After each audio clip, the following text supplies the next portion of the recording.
Signs of the Southland for Monday, March 2nd, 2026. It's your weekly dose of Georgia Tech numbers and words. My name is Akshay.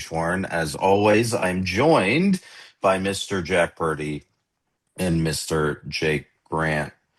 Gentlemen, it was a eventful weekend of baseball. It was an eventful, well, much far less eventful weekend of basketball. How are we doing? How are we coping with the men's basketball team's elimination from the ACC tournament? I want to hear your thoughts. I mean, I You don't think know, there's any coping to be done with the men's basketball team. That's The it. that. copium has run out. I We've don't run out of think there's copium in nothing to mine. cope. It's just There's nothing to cope about. That's yeah, perfect. I yeah, agree. I agree 100%. It's yeah. re, remember in the olden days, a year or two ago, when not every baseball team made the ACC baseball tournament. This feels worse than that, and I don't know why. I don't. Maybe just because every team has always made the ACC tournament, but like most teams make it. It's not a high bar.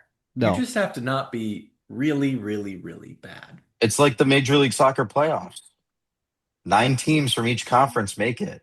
And it's a really high bar. It's a really low bar it's for low. success. This joke hits for like 12 people that listen to this, I'm sure. So somebody is just screaming into their phone about how the NBA lets in 10, so or 10 per conference. Oh, So no, no, there no. you They go. don't count the play-ins as playoffs, No, they do not. technically. Yeah, those are imaginary games. They don't go to any stat sheet, no career stats, no nothing. They're effectively Really? No exhibition. Yeah, career stats? they don't add up in Oh, your season totals. Yeah, they're just effectively ghost games. Much like half-court shots now. Fun fact. hmm, That's true. interesting. Well, We've gotten way uh, off course already, as do we as on even have to schedule, some might say? say. I was going to say, do we even have to say any more about men's basketball? I don't think going up one spot to 173rd in Torvik is something to hang a banner about, you know? I don't know. 166 on Ken Palm sounds pretty good. It's not 167. Wow. No one else can see my reaction because podcasting is visual medium, of course. But this is It great. This is actually great is. It audio. actually is now. We're the weird podcast that doesn't do video anymore at all.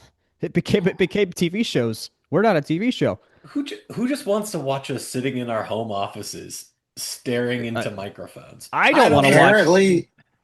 Apparently, a lot of people on Netflix are watching a bunch of these people sitting in their home offices or on sound stages. I don't really know. I don't watch any of these comedy specials. Jack, come save me. Give me a No, give me you're a right. You're right. segue. They are sound stages. They're clubs. They're LA stuff. Yeah. No, I mean they. Yeah. No, the whole entire. Yeah. Here's some inside baseball. It has nothing to do with Georgia Tech. Yeah. Lots of the entertainment industry has completely revamped for just easy specials kind of things like that. Podcast studios are legitimately a thing that just basically are what would be talk show sets. They're just even smaller and hyper customizable. And so Hmm. that's what you see. That's the stuff you see on Netflix right now, like with The Ringer and things like that. So, if someone wants to gives us millions of dollars to outfit our sound equipment and our living spaces to make it into a really really good podcasting studio, then hey, we could join the ranks. I'm sure this content is exactly what everyone else is looking for beyond the hundreds of people that maybe listen to this. So, I'll do it for money. exactly. Okay, let's talk about baseball. Let's talk about baseball. Thank you for the inside baseball mention. I was going to segue off of that. The 11-1 Georgia Tech baseball team, your 27th ranked team in the rankings from Pair, our friends at pairratings.com, and they are ninth in the Diamond Sports rankings at D1 Baseball. Last we saw them, they took their first loss of the season versus Georgia State, 9-4, a very strange little game that we'll get to in a minute. And then they swept Chicago's Big Ten team, Northwestern, in honestly a demolition derby. 17-3 in 7 innings, 13-3 in 7 innings, and then 14-6. I think setting aside the Chicago of it all to Jake's chagrin, let's talk about this Georgia State game first. Jack, so they threw their best pitcher. Bats weren't there. What was going on with this one? Yeah, it was a mix of. a mix of they put everything out there to beat us kind of thing, which makes sense if you could get if you when you have for a team like State that's only got so many good teams they play when you have a shot to beat an Omaha level, possibly Omaha level team, you got to throw everything out that you can do to do that, and they did that. And so, I mean, yeah, didn't have the stuffs with the bats. That was the main thing. Like we absolutely like they scored. Yes, they scored 9. In theory, we should have done better, but like we didn't throw our best pitchers out there. Their guys were finding the ball really really well from the innings that I watched. That we weren't challenging them enough around the plate or making life hard for them. And then yeah, not enough. Like Lackey didn't get any hits. Hernandez didn't get any hits, and so the guys that had been producing for us all season just did not in this game. So it was that perfect mix that you get in some baseball games where there's a reason why really terrible baseball teams sometimes can beat really good teams because sometimes like it just happens that way. So we had this for a few innings, and then it kind of just burst open middle of the game. Well, and here's a reality check too. Not a judgment on any one-loss teams, one loss of goodness and badness versus Georgia State, who's a top 100 team They're good, yeah. by most accounts. There's only 3 undefeated teams left in the country after 3 weeks. You got Texas at 11-0, you got Southern Cal at 11-0, and you've got New Mexico at 12-0. So, not necessarily the point of the season in which many baseball teams are still undefeated. Now, granted, there's another probably 10, 12 teams that only have one loss, and some of those losses might be a little bit better than the Georgia State, but you could be doing worse. I don't know. You're better to drop this one than the Stony Brook one that we almost dropped, I think, if you're looking at quality loss. But again, it's still a Q4 loss, I believe, off the top of my head. You'll have to check that one in post, but or if you give me 10 seconds, I'll verify. No, it's a Q4 win, Q3 loss. So yeah, no, it's not. I wouldn't call it. There's no end of the world this vibes here at whatsoever. That we generally are going to lose at least a couple of these midweekers anyways because we're not throwing our main arms as well in these kind of games. Like I think we went through 6 arms or something like that in this game. I And think if playing Tech from only behind. wins, I was gonna say, I think if Tech only wins the series against Northwestern and not 3 straight demolitions, I'd feel maybe a little bit different. Right, But they went you right know, back to you, 4 immediately. Yeah, yeah, exactly. You bounce back and you score 44 runs in 3 games, including 2 run rolls. yeah. That's about as much of a statement as you can make coming back from that. Yeah. So, And we were getting guys on base still. Like we left 10 dudes on base in this game. Now State also left 10 dudes on base in this game. So they had runs they left on the board as well. But we had 5 hits the entire game and scored 4 runs. So we manufactured stuff to get ourselves out there, but yeah, still they would like to win them all against that level of competition, but hey, whatever, it's fine. I mean, I think the Northwestern series, yes, Northwestern wasn't as good as an opponent as the Panthers are, but it was still a very telling sign of like just the level this team can operate at over multiple games, over multiple days as well. So yeah, I think in terms of if you're watching the average trend of this team, that nothing has changed necessarily. I mean, they're scoring 14 and a half runs per game. Seems pretty good. I don't know. Not a math expert. I don't Aren't have any you more jokes actually? other than Yeah, that. I thought you were. That's Hold on. I don't have any more jokes on that. We're going to sit with that awkward silence. James Ramsey has Georgia Tech's best coaching record through 12 games in history at 11-1. Georgia Tech has the best batting average in Division One baseball by 50 points at 422, with alongside the most hits in Division One baseball with 183, which is 30 more hits than second. They also have the best on base percentage by 53 points over second place. Just an absolute demolishing and battering of baseballs on the flats. It is pretty cool to watch, not going to lie. The weird thing is that despite all of this team success, no Tech player actually leads in any major statistical category. So awkward, very awkward. But It's a however, very 3 good. guys have 20 hits this season: Alex Hernandez, Von Lackey, and Jaron Avincula. I will say, what I was reading in our writers' room was that Von Lackey really looks like he is poised to go in the first round of Oh next yeah. year's draft. Like he is killing baseballs. He's killing baseballs, but he's also just seeing pitches so well. Like he had a few hits this weekend that were just not the kind of where he's like looks like he was going to hit it 450 feet again, but just the knew where to place it, made solid contact with the ball, and then placed perfect single kind of stuff. Like it's been a mix of all kinds of hitting, which you have to do if you're going to hit for a really high average like he has. I'll note Burris is at 19 hits, so he's right there in this same tier with them as well. Uh, it just doesn't look as flashy as 20, of course. So no, I mean, yeah, Lackey and Hernandez all look good. Hernandez pulled up with what looked like a hammy injury in the second game against Northwestern. It didn't look like terrible though. Like it wasn't he wasn't majorly hobbling at all. It seems like he should be okay going forward. Well, I don't know. I don't know if he'll play on Tuesday. That might be a smart uh, game to hold him out on. We didn't see Kent Schmidt at all either, but that didn't do anything with the bats at all, and he seems like he'll come back pretty soon as well. Um, what was weird in all these games is that Northwestern basically scored most of their runs in the first inning and then didn't score again.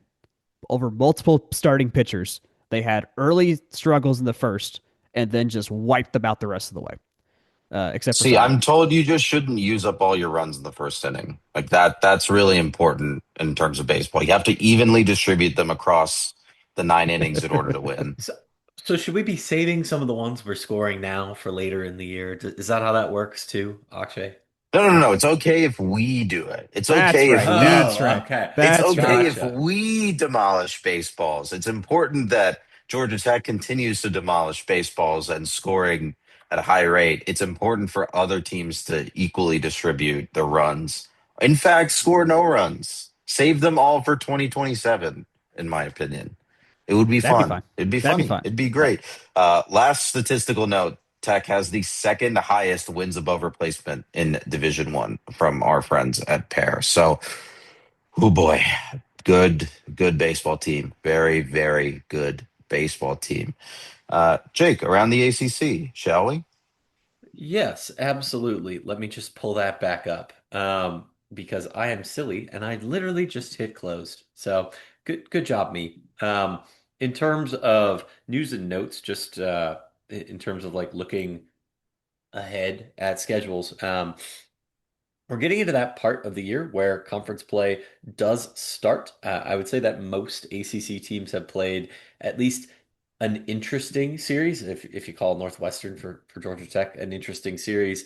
Virginia Tech, we do want to note that they were down in Globe Life this weekend, so some noise there. They saw three different teams. Globe Life has put on 3 weekends of opening The tournament baseball. It's not multi-team really a tournament. events. Round Yeah, robin things. Yeah. yeah, Ish. roundish robin. A&M, Mississippi State, and Tennessee. A close loss to Tennessee, who I believe is currently ranked 20th, and then not so close losses to A&M and M and Mississippi State. So three pretty good teams, but no wins for them in that mix there. Virginia's sitting at 10-1. They saw VCU this weekend, I believe those were split. Charlottesville and Richmond. So always interesting to see some good in-state weekend split type of activity there. In terms of other news and notes, you got Duke, Florida State, NC State still humming along against mid to low major type of schools. North Carolina handling Lemoyne, who is winless. So don't put a lot of stock in that. I would say of any of the schools. That we've kind of seen so far. Louisville has had the most interesting start to the year. They were a top 10 program in the preseason, but kind of faltered with early losses to Michigan, Auburn, and two to Michigan State, but they rebounded nicely with Central Michigan there. Miami did not complete their series against Florida. I kind of alluded to that. I think I did that on air. Might have been before we were on air, but Miami did go 0-2 against Florida with the third game canceled, presumably due to weather there. Wrapping up other bows, Clemson did do a similar, SEC, ACC crossover trio of weekends. They did take 2 out of 3 from South Carolina at the minor league park, and then one at each home site.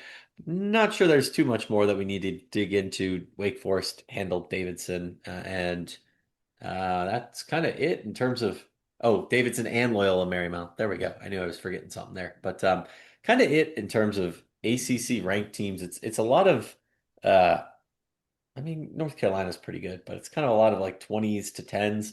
Kind of an kind of an inconsistent start for the conference so far. Teams, you might have wanted to see Miami notch a win against Florida or Louisville. Not stumble quite as hard out of the gate, but I guess it's up to the conference season to separate the good from the bad from the medium. So no doom and gloom for the conference, but I don't know. It's kind of hard to see a through line other than pretty confident North Carolina is good. Georgia Tech can hit the baseball, and everyone else is somewhere below 'em. So same old, basically. So pretty Nothing has much. changed. Same as it ever was. Looking ahead to this week in Georgia Tech baseball, tomorrow, in fact, which I guess will be today when you hear this, Tech will be up in Gwinnett facing off against Georgia State at the arena formerly known as Coolray Field. That will be a 6 p.m. first pitch. And then this weekend, like we discussed already, they will be facing off versus Virginia Tech. Your first pitches for that series, a 6 p.m. first pitch on Friday, 2 on Saturday, and then a 1 on Sunday, all on ACC Network Extra. Trents, anything else on baseball? Any other prognostication, predictions? No, I just did like a 3 straight minutes of rambling kind of uninterestingly about ACC results, so maybe we should move on to the ad read. It's time for podcast business, and our podcast business has evolved, Mr. Grant. Yes, Section 103 has a new school, Purdue. Yeah, that's kind of the gist, right? Hats, you got shirts, you got polos, and I think there's some warm weather stuff in there too. I saw at least one hoodie. So go check them out for the Purdue grads, Purdue fans in your life. You got Purdue Pete dribbling a basketball. I love when mascots do stuff. Go give them a look over at section103.com. As always, tell them we sent you. Use code FTRS for 10% off, free shipping over $100. Go check them out at Instagram at section103 as well. Gents, I believe that means women's basketball is up next. Can't believe we led the show with men's basketball. We're probably going to get like You eat only your like vegetables first. You eat your vegetables first. Sometimes you just got to do it to get through the meal, and we did that. Speaking of eating your vegetables first, that's what women's basketball did this week with facing off against number 10 Louisville. Great transition. Thank you. A 19-point loss at home versus a top 10 school. Nothing too uh, unexpected here. What was kind of unexpected for me, at least, a 30-point demolition of Miami with Talia Walker scoring 33 points by herself. Pretty nuts. The first Georgia Tech player with 3 30-point games in a season ever.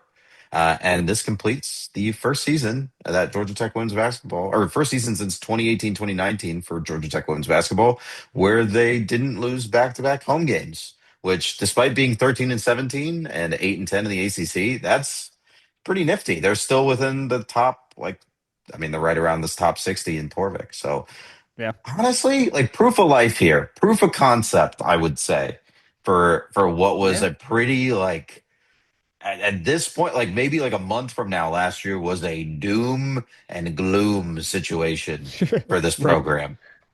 Well, and Miami's 65th in the country. It's not like they're total slouches either. They're sitting at 16 and 13. That tells me that, pretty competitive talent-wise. Maybe they just took care of business a little bit better in the non-con. Let me actually open up the results there. And yeah, looks pretty similar, but they took a little bit more advantage against their low and mid-major type of opponents there. So yeah, I would say certainly nothing to scoff at in terms of this result. And it's always great when you have a 30 plus point performance from a player. Wow, that's a lot of P's in one sentence. And you could basically turn every one of her possessions that ended in a bucket into a black hole and you still would have only lost by three. That's a good showing to me, guys. It was exceptional, and it was exceptional and not like barely surviving. It was a Yeah. look, we're here, we did this thing, quality top to bottom. That's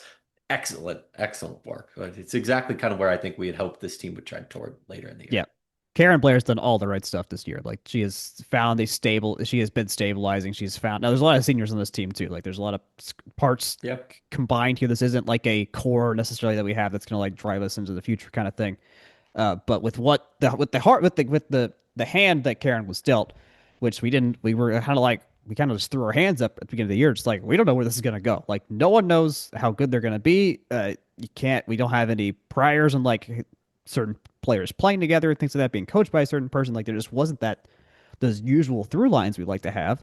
But I mean, they went 8-10 in ACC play, 10-6 at home. It's not an They, easy conference. no, It not at really all. is not an easy conference. And they did really well with it. I was looking at the scores, like okay, like yes, they lose, so they don't lose back to backs at home. Like how did they pull this off? And I mean, at one point they had like they got Notre Dame at home, which is a big win when they won an OT over them, and then lost to Virginia just barely by 2 points in the next game they had at home. So like that was a close those are two close calls right there. And then Clemson, which is only a 3 point win, so really close call there. I mean, literally their worst loss at home this year, I believe, was the Princeton game, which was game 2 of the season, and they lost by 6. Um, Like in terms of they everything, did else, like at home, they at did home. lo- they did lose to Louisville by 19 this past week at Yeah, home. So to a top 10 team. A top 10 yeah, team. that's fair. I'm Princeton's not. pretty good too. Princeton's a borderline bubble team. I'll give them that. I don't know. Yeah, But I like I Neither of said, think those are flashy losses. there's something to be said for Jackson just losing to Jacksonville at home is my nominee oh, here. I'm whoops, I very forgot. opinionated Okay. about Nope, this. you're right. I missed that. You're right. That's the one. But Anyways, I think that's a great segue into this team had to gel. They had to figure it out, right? yeah. The Yeah. Princeton loss was close to a pretty good Princeton team. The Jacksonville loss was close to a not very good Jacksonville team. Those are kind of two sides of the same coin. There's a narrow loss in there to St. John's, a neutral site, Florida. Maybe that's a little bit closer if they played again later in the year. Yeah. I don't know. There's some real clunkers in there. Like, don't get me wrong, West Virginia, real clunker. NC State, real clunker. Yeah. Duke, burn the tapes from that one. Duke is by far the Syracuse, worst game of the year. Yeah. Yeah, uh, Syracuse. yeah. Mm. Syracuse. There are clunkers in there, but I mean, to go 8-10, including 8-8 to finish the year in ACC play, tells me that this team got better and took care of business against teams that maybe they should have just taken care of business against. So, Yeah. They were alternating wins and losses there for a second. It was pretty funny. yeah. Like in Yeah. conference. They were. I mean, this Miami game has a perfect 100 game score in Torvik. Like hmm that's the kind like we had two of those games this year. This game and then the Stanford game when we beat them by 22. If we finished in the green, like there's a color shading thing on their sliding scale here, but basically a B or Podcasting again, higher, visual medium. a B or higher, and effectively, so 80 or above gets you a like really leaning on the good side of things here, and we were 80 or above at the overwhelming majority of the back half of the season. Like this team, I mean, like you look at sorry to interrupt, but you look yeah, at that after finals break, right? Like mm-hmm. after Christmas, Mm-hmm. they start with Wofford. To be fair, not to diminish Wofford University, but they're ranked 225th in Torvik. But as soon as they get that game and they've had the break, they've had a little chance to gel. They are what 4-9 entering that game. Mm-hmm. They rip off 3 straight wins, including that OT winner versus Notre Dame, and then an away trip to SMU. And then they're consistent, like you said, they're consistently putting in and around 80 or better with the game scores, with the exception of like the Two 3 or conceded, like 2 clunkers. yeah, yeah, So it's not. And It's good. It's good. It's progress.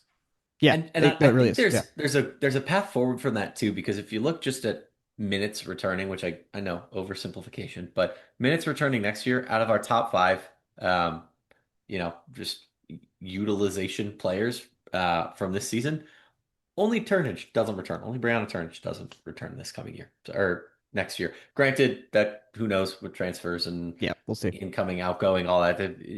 I mean, we saw what happened last year, Yeah. but it's pretty good to see. For as kind of old as this team needed to be. I mean, that's what happens when you have to build a team through the portal on the fly. That there's some folks with another year to go around. So that's something at least. Speaking of what's next for this team, they are the 11th seed in the ACC tournament. Notably, Miami is the 12th, so it's a fun That was little big. wrinkle. Yeah. And that fun little wrinkle in that you go from playing in the 11 a.m. slot versus Stanford to the 4 p.m. slot versus Florida State, whom Tech has already defeated this season. So that will be on ACC Network on Wednesday in the first round of the ACC tournament. Gentlemen, can anyone tell me where the ACC tournament is this year? Gas South Arena in Greater Atlanta, Georgia. Congrats. You know Greater more is than certainly a word. That is what they used. congrats. You know more than at least one ACC head basketball coach because Courtney Engelhart, when asked where like the ACC tournament was, she was like, I don't know where the hell Duluth is, which was Great. It's a fantastic. good answer. If you just drive, you end up in Duluth. It doesn't matter where you're driving from. It might be Minnesota. It might be Minnesota. I Yeah. mean, Duluth, Minnesota. I mean, snow right now sounds pretty good. Let's see. Well, I'll make some If notes they, here. So we got that 4 o'clock game. We're 5 point favorites according to Torvik in this game. We beat FSU by 11 earlier this year. So if we, at least for my money, if we play and beat the teams that we should play well and beat, and we lose to the teams that we probably should lose to, that would have us beating Florida State. We're drawn up against Virginia Tech in the second round, and we'd probably get beat by them pretty well. And they already did that to us this year when we played them in Castle. So this is reading like a second round exit to me. Uh, and if knowing how well we've been playing these last couple weeks, I don't see why we shouldn't beat Florida State in this game on Thursday, especially it is as home courty as we're gonna get for a conference tournament that's technically not in Atlanta. it's a fascinating location to bid for a basketball I mean, tournament. just put it in McCamish Duluth. at that point. We'll change the floor. Like we could do that. Just put it in McCamish at that point. What's to lose? Money. I don't know. I don't actually know what I should know what I actually don't think that Gas South has a higher capacity than McCamish. I think it does. I think it does. I think Anyway, it Hold is by a on. little bit, but that's me just saying stuff. who the All hell right, knows? hold on. Let's I go mean, to all I know is Wikipedia. that This is great podcasting. I think it definitely does because I would install U2 in that building, and there's no chance in hell they would have put U2 in McCamish. They So put you two in Gas South? yeah, they sure did. They sure did. This was when State Farm was under construction, I think. Oh, this is a While long he time looks at ago. that, can I comment on the podcast being a visual medium? Jack, is Akshay really blurry to you right now? Because I Yes, thought I was kind of losing it. I was like, maybe I need to go eat some food. Okay, cool. I was Zoom is like, Zoom is also a visual medium, believe it or not. Um, but yeah, 13,100 yeah, is that's what I way bigger than got. McCamish. That's way bigger yeah, than like Yeah, McCamish. that is 50% bigger. Yeah, 2x. yeah. Do you know that that Gas South was home to the fan controlled football league in 2021? Do you guys remember the fan controlled football league? I somehow do because my dad got invited to it and met Johnny Manziel at one of those things. Crazy. I cannot believe that he There's been played I'm there. leaving there's that been in. a lot of I was gonna say there's been a lot of weird football stuff over the last 5, 6 years. Remember the AAF? I remember the AAF. Yeah, the Atlanta Knights, Michael Vick. Yeah, remember when we wrote about them for probably like 4 weeks and they still send me media alert? Like they put me on a media list serve and I still get like media content from them. Noted Does the journalist AAF to still me. exist? Oh no, Nah, it died. That very much Oh, it died. okay. died like a very painful death in 2020. Yeah, that is Well, Uh, lost. wow, this is great audio. Shall we talk about softball? Yeah, let's do that. let's Let's talk please. about softball. 15-7 now, 34th in our friend pair ratings. They are up 11 spots after a week that saw them go 3-1, an 8-3 loss to Mississippi State, but a 3-0 sweep at home versus Notre Dame. Jack, you want to walk me through this Mississippi State fixture here? And Mississippi State, their pitcher Alyssa Faircloth had us pretty much not scoring enough runs from the circle. Alyssa Wilder had 3 hits, and she was the only one that had more than 1 hit in the entire game. So that was a pretty easy controlled game for the Bulldogs there. This Notre Dame series, though, was impressive on all fronts. I'll be honest. Like this was a mix of lots of clutch hitting, really good pitching in moments when we needed really good pitching late in games, and just situationally smart softball. Like this was they looked extremely well prepared, and they knew exactly what to do. And Eileen has coached them up so well, and the rest of that crew because they were ready for this kind of series. Yes, we should have won most of these games against Notre Dame. Like we're the better team, but there were moments where they needed to do very particular things to win these games late, and they did them to a T, which was just for a baseball, softball nerd kind of guy, just like loving the physical gameplay. I was in awe. Like they were fantastic. Well, and that's the thing. Notre Dame's not a slouch of a team, but what, number 135 in the country by net in your own building? 3 wins means a lot there. Yeah. And that kind of going from 2 to 3 is the kind of thing that puts you from, do you make the tournament to, oh yeah, you made the tournament kind of thing. So I think that's really solid. And of note, I don't think it's without skipping by that according to RamblinWreck.com, this is the first time we've ever swept Notre Dame, which I think Yep. is a nice statement on them being, they've been pretty competitive to tournament quality in the last 10 years since they've joined the league, or what, 12 years since they joined the league. This is good. You want to be setting the superlatives, right? So I would also add that I think we've pretty consistently benchmarked this program against Notre Dame. Like this series has regularly, maybe not always, but has regularly been a bellwether for how the season is going to go. I'm going to peel back the curtain for a sec because it's our podcast and we can do that. Actually, I'm pretty sure the Notre Dame series in 2017, spring 2017, the year before the current staff, well, I guess before Eileen Morales was hired, was the first weekend we went to softball, like you and I, to a game. So I'm sure that there's a psychological connection to that being why we benchmark them. But like, no, to that point, they've been, a decent program, a tournament caliber program in recent years, and it's like the NC State comment for tennis and certain other sports that we've said recently is like it, you got to benchmark yourself against beatable but competitive type of teams, and Notre Dame's a beatable but competitive type of team. Granted, Troy, they'll see in the midweek, is currently ranked much better than Notre Dame this specific year, but on a year in year out basis, that's how you that's how you get the ACC's what, fourth bid to a tournament instead of like eighth, and you're right on the cusp, right, or something to that effect. I don't know if that I've made any sense. That was all very vibesy, so I've take looked that what you so will. I have 2 different points. I've looked up Notre Dame's Notre Dame softball's history, starting with their original conference assignment of the Midwestern Collegiate Conference in 1989 when they started the program. Hmm. There is so much gold and like yellow to indicate that they won a bunch of things between the Midwestern Collegiate Conference, which need I remind you, no longer exists, and then the Big East, which kind of exists, but also not really until 2013. They were winning conference tournaments, conference regular season and tournaments, and then conference regular seasons at a walk.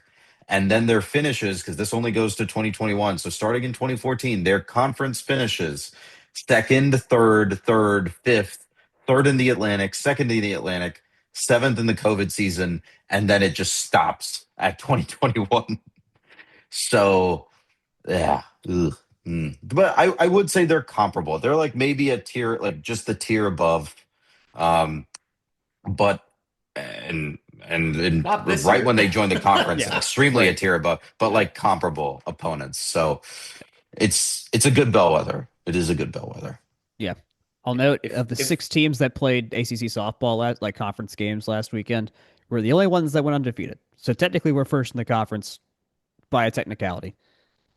and the only team that we'll see on our conference schedule that's worse ostensibly through this many games so far this year is Boston College. it that's why these are the games you have to win, right? Yep. Yep. And if you can play smart and to Jack, to your point, play situational to put yourself in a place to win tight games, that's going to be super important when you're, staring down Clemson, Virginia, Duke, and Virginia Tech, Florida State.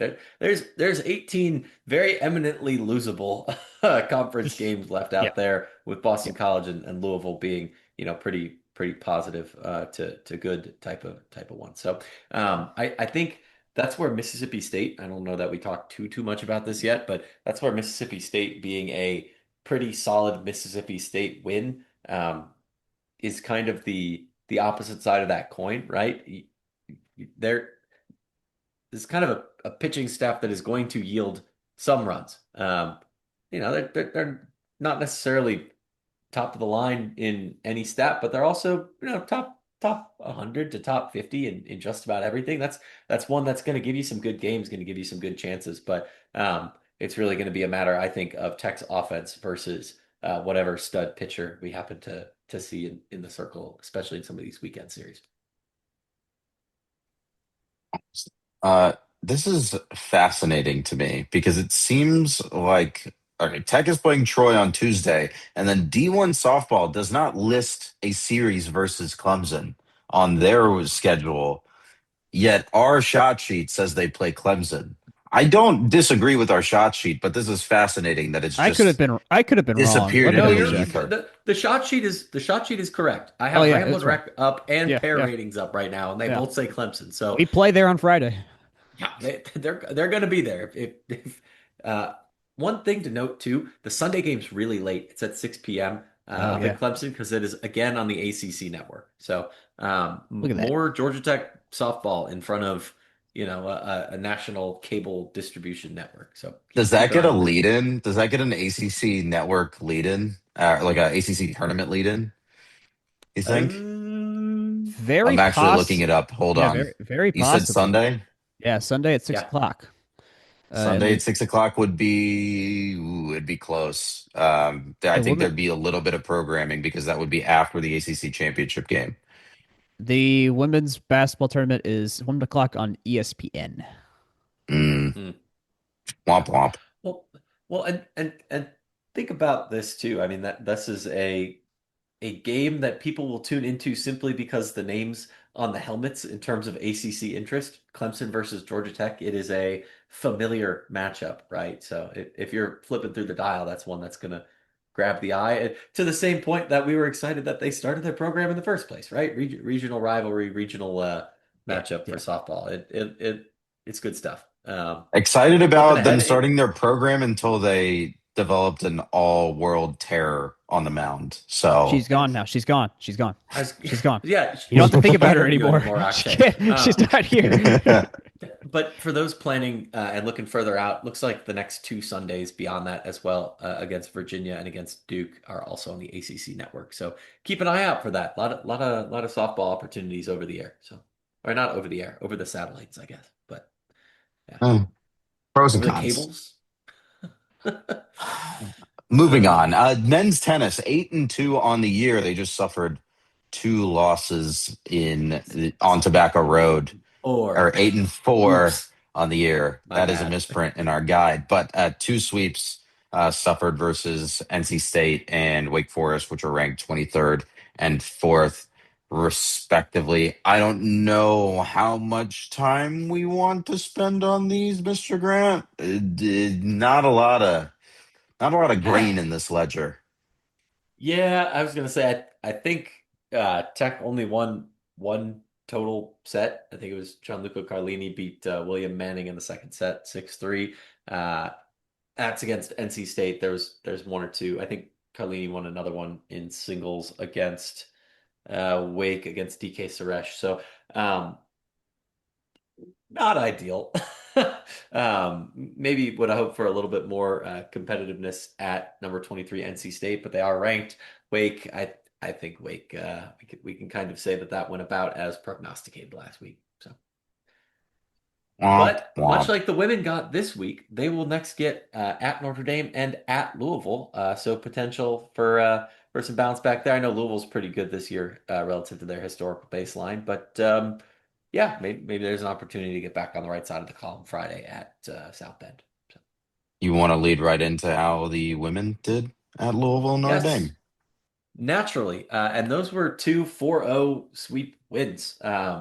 Excellent to get them back at 500. We noted they played a little bit tougher of a non-con schedule. But yeah, doubles wins, singles wins. That is up and down the list. We've got Alejandra Cruz and Sari Nayuki. They're currently at number 52 in terms of the doubles pairings, and Alejandra Cruz is at number 50 in terms of the singles rankings. So starting to see some of the ladies break into the rankings, which is great. You need that top line talent to get to and then win a couple games and or win a couple matches in the tournament. I don't think this is necessarily one that's trending towards a top 25 or a host type of spot, but certainly one that can mix it up in the ACC. And if you can collect wins against the teams you quote unquote should beat, then that'll get you playing in June. So. Cool. Women's tennis is off for a week, and then they will host both of the Virginia schools, Virginia Tech on the 12th, and then number 18, Virginia on the 14th. A quick note on golf and golf first before we get to track and field. They are midway through the Cabo Collegiate, currently in eighth as a team, 20 shots back of the leaders. Hiroshi Tai, though, an excellent day on the greens there. He's playing well at 5 under, shooting a 66. Quick note on track and field. It was ACC Indoor Championships this past week. Kendall Ward finished third in the high jump at 1.75 meters. And then Claire Shelton beat Lottie Chappell for the second fastest mile in program history at 4:40.50. Gentlemen, any other news and notes from around the flats? Little quick hits here. Lacrosse is back in action. They lost to James Madison 10-8, and then they were supposed to play NC State, but that game got canceled sadly. So just leaving the weekend out in Raleigh at 0-1. There's a lot of news coming out of the aerospace engineering department.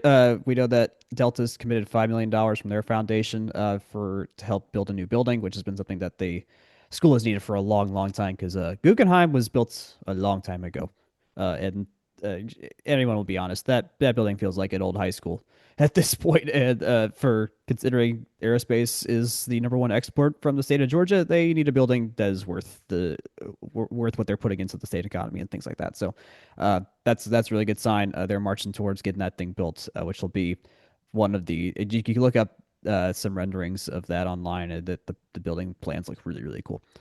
On the volleyball side, not on campus, but an alum, Jamie Weston, who played in 1990, like back in the era of tech volleyball before they got good at all. Like this was before Shelton Collier showed up and set the team on a good trajectory going forward in the 90s onward.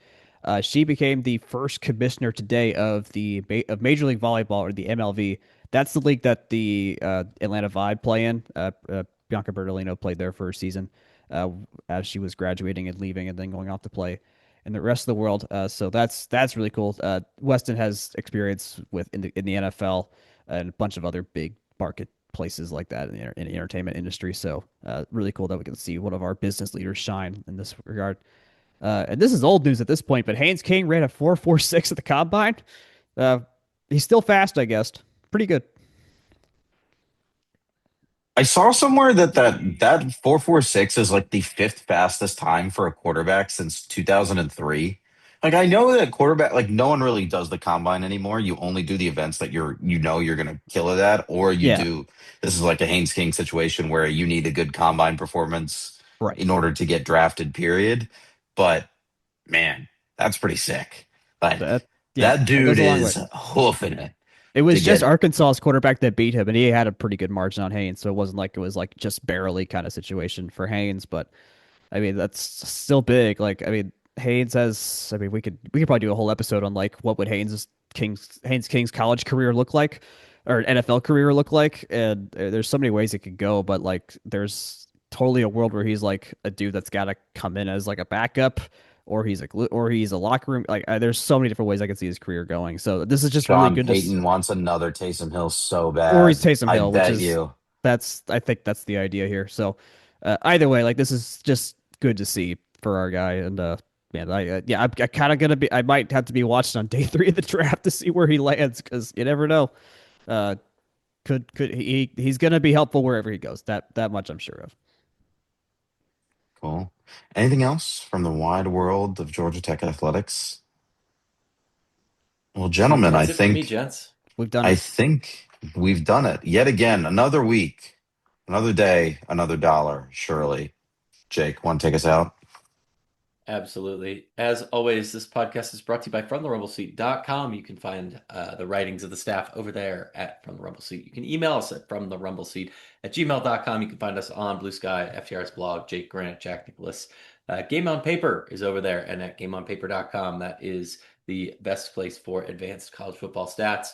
You can find us on Facebook, Instagram, and YouTube at From the Rumble Seat. You can find Stephen and the gang at Section 103 on Instagram as well, and you can find them at Section103.com. In the meantime, you can find this podcast wherever fine podcasts are distributed. Until we speak again, good night, good luck, and go Giants.